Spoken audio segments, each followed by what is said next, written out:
27 anos. Esse foi o tempo que Emanuel Lasker dominou o mundo do xadrez. Até hoje, ninguém conseguiu superar esse recorde. Mas o segredo dele não estava apenas no cálculo.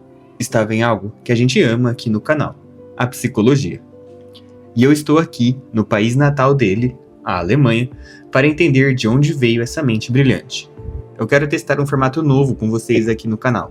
Enquanto eu te conto a história e analiso a mente de grandes gênios, eu te levo comigo para conhecer esses lugares. Assim, a gente sai um pouco do habitual e mergulha direto na cultura e na personalidade do jogador. Lasker foi o primeiro a admitir abertamente que usava o desconforto psicológico para desestabilizar os rivais.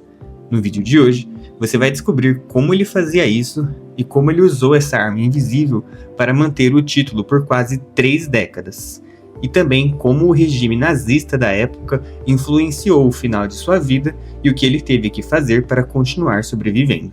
Para entender o Lasker, você precisa entender que ele não era um jogador profissional de xadrez no sentido moderno.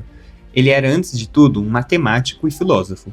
Ele via o tabuleiro como um sistema de equações onde a variável principal era o erro humano. Lasker obteve seu doutorado em matemática com uma tese que até hoje é respeitada na álgebra comutativa. O próprio Einstein escreveu o prefácio da biografia póstuma dele. Isso porque eles eram amigos próximos e costumavam caminhar juntos. Einstein dizia que Lasker era uma das mentes mais aguçadas que ele conheceu, mas que ficava triste por ele gastar esse potencial em um jogo inútil. Mas para Lasker, a matemática era fria demais. Ele queria algo que envolvesse conflito, e foi no xadrez que ele encontrou o laboratório perfeito para testar suas teorias filosóficas.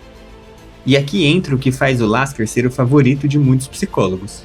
Na época dele, os jogadores buscavam o lance perfeito, a verdade científica da posição. Lasker foi o primeiro a dizer: "Eu não jogo contra as peças, eu jogo contra aquele senhor sentado na minha frente." Ele tinha uma técnica que muitos chamavam de estilo sombrio.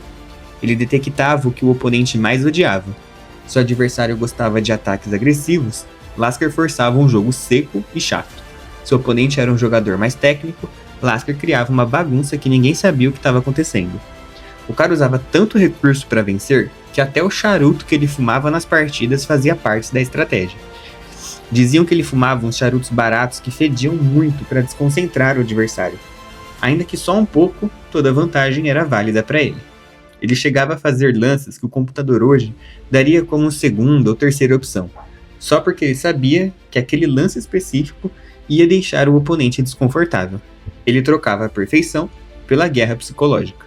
O mais bizarro é pensar na longevidade. 27 anos como campeão mundial. Ele enfrentou gerações diferentes. Ele venceu Steinitz, Marshall, Tarrasch e só foi cair diante do robô Capablanca quando já estava na casa dos 50 anos. Como ele se manteve no topo? Adaptação. Enquanto os outros jogadores ficavam presos em seus próprios estilos, Lasker era como a água. Ele mudava de forma dependendo do adversário. Ele não tinha um estilo próprio. O estilo dele era o ponto fraco do adversário.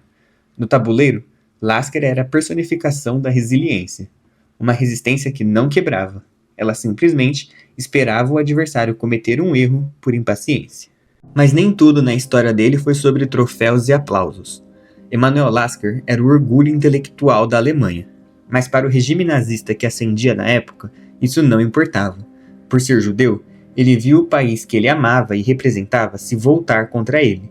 Da noite para o dia, ele perdeu tudo. Suas economias foram confiscadas, sua casa foi tomada, e o homem que dominou o mundo por 27 anos se tornou um refugiado.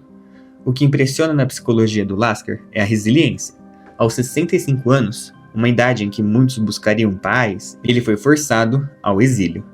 Ele fugiu para a Holanda, depois Inglaterra, União Soviética e, finalmente, Estados Unidos.